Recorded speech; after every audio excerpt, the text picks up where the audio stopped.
Assalamualaikum warahmatullahi wabarakatuh. Perkenalkan, nama saya Muhammad Ali Fikri dengan NIM 12020414125, jurusan Hukum Tata Negara, Fakultas Syariah dan Hukum, kelas HTNB semester 5, mata kuliah Hukum Islam Asia Tenggara. Baiklah, saya akan menjelaskan mengenai hukum Islam yang ada di Filipina. Nah, kita tahu bahwa daerah Filipina yang eksis dengan Islamnya itu daerah Sulu dan Maguindanao. Masing-masing daerah tersebut memberlakukan kitab hukum Dewan Tausung dan Luara Sa Maguindanao. Dua kitab hukum ini menegaskan tentang kedudukan kedaulatan dalam masalah-masalah yuridis. Kedua kitab ini berdasarkan pada kitab fikih Islam mazhab Imam Asy-Syafi'i. Pada tahap selanjutnya, masyarakat Muslim Filipina sebagaimana kayak masyarakat Muslim negara lain menginginkan adanya kodifikasi hukum Islam sebagai bentuk unifikasi hukum Islam masyarakat Muslim Filipina itu sendiri. Ide kodifikasi hukum ini telah muncul dalam Akta Nomor 787 Komisi Filipina tahun 1903. Hingga kurun waktu sampai tahun 1973 belum terdapat kodifikasi hukum Islam yang mutlak. Masih bersifat peraturan yang disahkan oleh pemerintah dan selalu berubah-ubah. Pada akhirnya, pada tanggal 13 Agustus 1973 dibentuklah staf riset untuk mengkodifikasi undang-undang Islam yang ada di Filipina. Undang-undang ini disusun dalam 5 buah buku yang memuat 190 pasal yang meliputi perkara ketentuan umum, hubungan keluarga dan manusia, perwarisan, penyelesaian pertikaian dan pendapat yang berkaitan dengan undang-undang, peruntukan jenayah dan peruntukan peralihan. Kemudian terdapat 3 tujuan dasar dalam pembentukan undang-undang untuk Muslim Filipina. Pertama, sebagai rujukan kepada budaya masyarakat Filipina.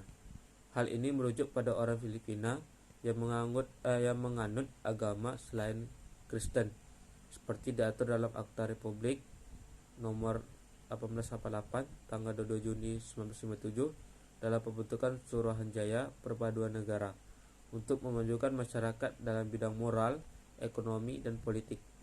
Dalam pembuatan undang-undang Islam ditekankan tentang pemeliharaan adat, tradisi, kepercayaan yang merupakan usaha baru untuk memenuhi keinginan umat Islam yang kembali pada sumber agamanya sendiri. Yang kedua, sebagai rujukan terhadap pembuatan undang-undang. Teks undang-undang Islam bukan mewujudkan prinsip undang-undang, tetapi membuat sesuatu yang baru.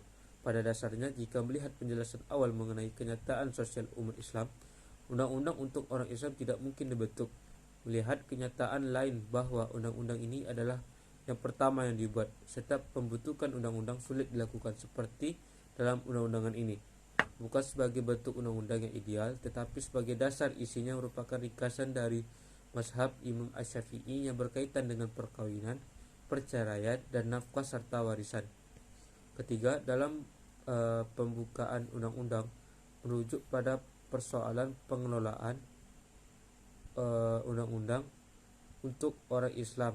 Dalam aturan itu kemudian mengatur secara rinci tentang pembentukan Mahkamah Syariah. Aturan ini menjadi inovasi bahwa Mahkamah Agung yang ada di setiap daerah tapi kurang berfungsi, bahkan tidak ada di beberapa daerah lain. Bagaimanapun, Mahkamah Syariah tidak terpisah dari sistem mahkamah sekuler secara keseluruhan. Terdapat kesamaan dalam bidang perekrutan pegawai, tugas, dan pembiayaan. Ini pertama kalinya pengelolaan undang-undang untuk orang Islam yang tersusun rapi yang dibentuk di Filipina. Undang-undang Islam juga merupakan langkah percobaan menyatukan orang Moro yang secara resmi yang menjadi masyarakat modern yang ada di Filipina. Undang-undang ini juga memberikan batas yang jelas tentang prinsip-prinsip Islam dalam aturan negara yang sekuler.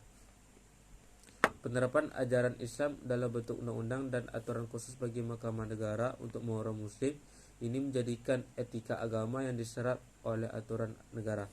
Perubahan dasar pada peraturan undang-undang bagi Muslim di Filipina ini meletakkan orang Islam Filipina setara dengan umat Islam lainnya seperti di negara Malaysia, Indonesia, Singapura, Brunei, dan lain-lain. Demikian, Assalamualaikum warahmatullahi wabarakatuh.